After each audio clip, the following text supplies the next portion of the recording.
வணக்கம். இன்றைய முக்கிய செய்திகள். பிரதமர் நரேந்திர மோடி அவர்கள் வருகின்ற மார்ச் மாதத்தில் 3 முறை தமிழ்நாடு வருகை தர உள்ளதாக தகவல் வெளியாகியுள்ளது. அதன்படி மார்ச் 1ஆம் தேதி மதுரை, 7ஆம் தேதி வேலூர் மற்றும் 11ஆம் தேதி திருச்சி, தஞ்சைக்கு வருகை தர உள்ளதாக தகவல் வெளியாகியுள்ளது. சென்னை எழும்பூர் ரயில் நிலைய மறுசீரமைப்பு பணிகள் காரணமாக புறநகர் மின்சார ரயில் சேவைகள் 45 நாட்களுக்கு மாற்றம் செய்யப்பட்டுள்ளதாக தெரிவிக்கப்பட்டுள்ளது.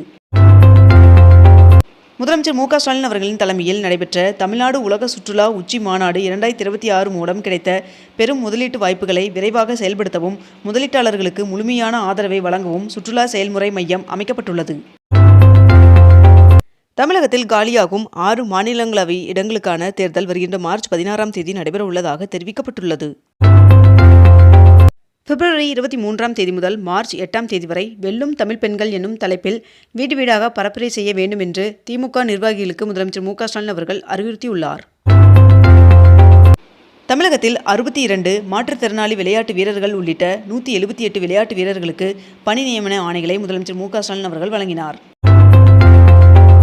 இன்று முதல் ரமலான் நோன்பு கடைபிடிக்கலாம் என்று தமிழ்நாடு அரசின் தலைமை ஹாஜி உஸ்மான் அவர்கள் அறிவிப்பை வெளியிட்டுள்ளார். 2026ஆம் ஆண்டு சட்டமன்ற தேர்தலுக்காக திமுக விருப்ப மனு விநியோகம் பிப்ரவரி 20ஆம் தேதி முதல் தொடங்கப்பட உள்ளதாக தெரிவிக்கப்பட்டுள்ளது. தமிழ்நாடு சட்டமன்ற தேர்தல் ஏற்பாடுகள் குறித்து ஆலோசனை மேற்கொள்ள இந்திய தேர்தல் ஆணையர் ஞானேஷ் குமார் அவர்களின் தலைமையிலான இந்திய தேர்தல் ஆணைய குழுவினர் வருகின்ற பிப்ரவரி 26 மற்றும் 27 ஆகிய தேதிகளில் தமிழகம் வருகை தர உள்ளனர். தலைநகர் டெல்லியில் பிரதமர் நரேந்திர மோடி அவர்களை கூகுள் தலைமை செயல் அதிகாரி சுந்தர் பிச்சை அவர்கள் நேரில் சந்தித்து பேசினார். கோவையில் வருகின்ற பிப்ரவரி 22ஆம் தேதி திமுக இளைஞர் அணி மேற்கு மண்டல கூட்டம் நடைபெற உள்ளதாக தகவல் வெளியாகியுள்ளது. தகுதி சான்றிதழ் கட்டண உயர்விற்கு எதிர்ப்பு தெரிவித்து வருகின்ற 25ஆம் தேதி நள்ளிரவு முதல் காலவரையற்ற வேலை நிறுத்தத்தில் ஈடுபட உள்ளதாக மாநில லாரி உரிமையாளர்கள் சம்மேளனம் அறிவித்துள்ளதாக தகவல் வெளியாகியுள்ளது. மராட்டியத்தில் இஸ்லாமியர்களுக்கான 5% இடஒதுக்கீட்டை அம்மாநில அரசு ரத்து செய்துள்ளதாக தகவல் வெளியாகியுள்ளது. 2026-27ஆம் நிதியாண்டிற்கு 2.5 லட்சம் கோடியில் தமிழக அரசின் இடைக்கால நிதிநிலை அறிக்கையை நிதியமைச்சர் தங்கம் தென்னரசு அவர்கள் நேற்று தாக்கல் செய்தார். திமுக அரசு பொறுப்பேற்றதிலிருந்து 2554 நியாய விலைக் கடைகள் திறக்கப்பட்டுள்ளது என்று அமைச்சர் பெரிய கருப்பன் அவர்கள் தெரிவித்துள்ளார். முதலமைச்சர் மு க ஸ்டாலின் அவர்கள் திராவிட களஞ்சியத்தின் 7 புத்தகங்களை வெளியிட்டுள்ளார். 22 கேரட் ஆபண தங்கத்தின் விலை சவரனுக்கு 720 ரூபாய் குறைந்து 1 சவரன் 1,13,840 ரூபாயாகவும் 1 கிராம் 14,230 ரூபாய்க்கும் விற்பனை செய்யப்பட்டு வருகிறது. இதனைத் தொடர்ந்து 1 கிராம் வெள்ளியின் விலை கிராமிற்கு 5 ரூபாய் குறைந்து 1 கிராம் வெள்ளி 260 ரூபாய்க்கு விற்பனை செய்யப்பட்டு வருகிறது. முதலமைச்சர் மு க ஸ்டாலின் அவர்கள் சென்னை டிமாண்டி சாலைக்கு பாடகரும் இசையமைப்பாளருமான MS விஸ்வநாதன் அவர்களின் பெயரை சூட்டினார். அடுத்த 24 மணி நேரத்தில் ஆழ்ந்த காற்றழுத்த தாழ்வு பகுதியாக வலுப்பெறக்கூடும் என்று இந்திய வானிலை மையம் தகவல் தெரிவித்துள்ளது. மதுரை மற்றும் கோவையில் மெட்ரோ ரயில் திட்டத்தை கொண்டுவர மத்திய அரசை தமிழ்நாடு அரசு தொடர்ந்து வலியுறுத்தும் என்று இடைக்கால பட்ஜெட்டின் போது நிதியமைச்சர் தங்கம் தென்னரசு அவர்கள் தெரிவித்துள்ளார். தமிழகத்தில் நேற்று தொடங்கிய தமிழக பட்ஜெட் கூட்டத்தொடர் வருகின்ற 20ஆம் தேதி வரை நடைபெறும் என்று சபாநாயகர் அப்பாவு அவர்கள் தெரிவித்துள்ளார். தமிழக இடைக்கால பட்ஜெட்டில் நகராட்சி நிர்வாகத்துறைக்கு 28,227 கோடி ரூபாய் ஒதுக்கீடு செய்யப்பட்டுள்ளது. மக்கள் நல்வாழ்வுத்துறை சார்பில் 317 கோடி ரூபாய் செலவில் கட்டப்பட்டுள்ள மருத்துவ கட்டடங்களை முதலமைச்சர் மு க ஸ்டாலின் அவர்கள் திறந்து வைத்துள்ளார். இந்த ஆண்டிற்கான JEE மெயின் பொறியியல் நுழைவுத் தேர்விற்கான முடிவுகள் வெளியிடப்பட்டுள்ளது. தவேக தலைவர் விஜய் அவர்களின் பிரச்சார கூட்டம் வருகின்ற பிப்ரவரி 23ஆம் தேதி வேலூரில் நடைபெற உள்ளதாக தகவல் வெளியாகியுள்ளது. குஜராத்தில் வாக்காளர் பட்டியல் சிறப்பு தீவிர திருத்தப் பணியின் மூலம் புதிதாக 5,60,000 வாக்காளர்கள் சேர்க்கப்பட்டுள்ளனர் என்று தகவல் வெளியாகியுள்ளது. பீகாரில் 25 லட்சம் பெண்களின் வங்கிக் கணக்குகளில் முதல்வர் நிதிஷ்குமார் அவர்களின் அரசு 10,000 ரூபாய் வரவு வைத்துள்ளதாக தகவல் வெளியாகியுள்ளது. 2030ஆம் ஆண்டிற்குள் 33% மின்சார பேருந்துகளை இயக்க இலக்கு நிர்ணயிக்கப்பட்டுள்ளதாக தெரிவிக்கப்பட்டுள்ளது. தமிழகத்தில் வருகின்ற பிப்ரவரி 20ஆம் தேதி முதல் 4 நாட்கள் மழை பெய்ய வாய்ப்புள்ளதாக வானிலை மையம் தகவல் தெரிவித்துள்ளது.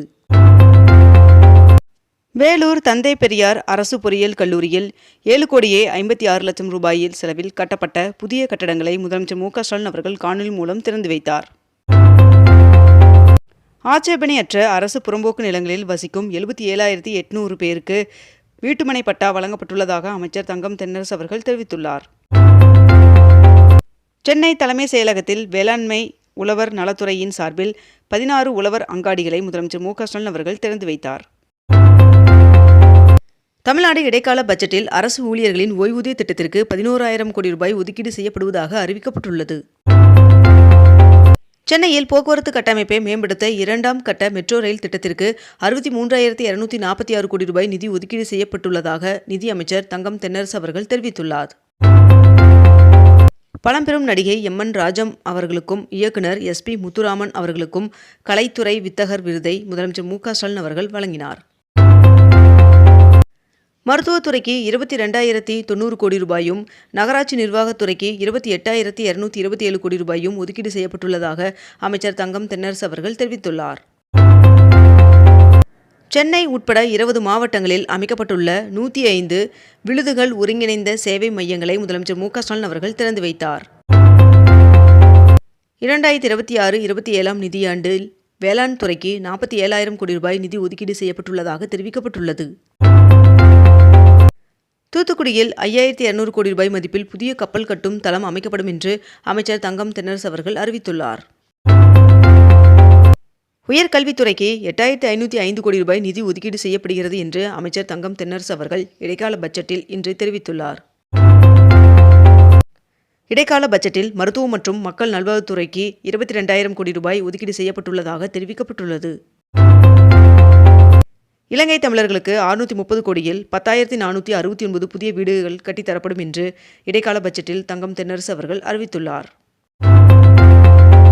தமிழகத்தில் மகளிர் பெயரில் பதிவாகும் 10 லட்சம் ரூபாய்க்கு குறைவான பத்திரப்பதிவுகளுக்கு பதிவு கட்டணம் 1% குறைக்கப்பட்டுள்ளதாக தெரிவிக்கப்பட்டுள்ளது. பிரதமர் நரேந்திர மோடி அவர்கள் வருகின்ற 25 மற்றும் 26 ஆகிய தேதிகளில் இஸ்ரேல் செல்ல உள்ளார் என்று தகவல் வெளியாகியுள்ளது. பொள்ளாச்சியை அடுத்துள்ள ஆழியார் அணைக்கு நீர்வரத்து குறைந்ததால் நீர்மட்டம் 85 அடியாக சரிந்துள்ளதாக பொதுப்பணித்துறை அதிகாரிகள் தெரிவித்துள்ளனர். சென்னை எழும்பூர் ராமேஸ்வரம் இடையே இயக்கப்படும் சேது விரைவு ரயில் வருகின்ற 20ஆம் தேதி முதல் தாம்பரத்திலிருந்து இயக்கப்படும் என்று தெற்கு ரயில்வே அறிவித்துள்ளது. மதுரையில் கட்டப்பட்டுள்ள 1.3 கிலோமீட்டர் நீளமுள்ள மேம்பாலத்திற்கு நேதாஜி சுபாஷ் சந்திரபோஸ் பெயர் சூட்டப்பட்டுள்ளதாக முதலமைச்சர் மு.க.ஸ்டாலின் அவர்கள் தெரிவித்துள்ளார். ரம்ஜானை முன்னிட்டு நோன்பு கஞ்சி தயாரிக்க பள்ளி வாசலுக்கு பச்சரிசி வழங்க முதலமைச்சர் மு.க.ஸ்டாலின் அவர்கள் உத்தரவு பிறப்பித்துள்ளார். இத்துடன் இன்றைய தலைப்புச் செய்திகள் நிறைவடைகின்றன. மேலும் இதுபோன்ற அண்மை தகவல்களை உடனுக்குடன் தெரிந்து கொள்ள அக்னிபூ சேனலை சப்ஸ்கிரைப் செய்து கொண்டு தொடர்ந்து இணைந்திருங்கள். நன்றி, வணக்கம்.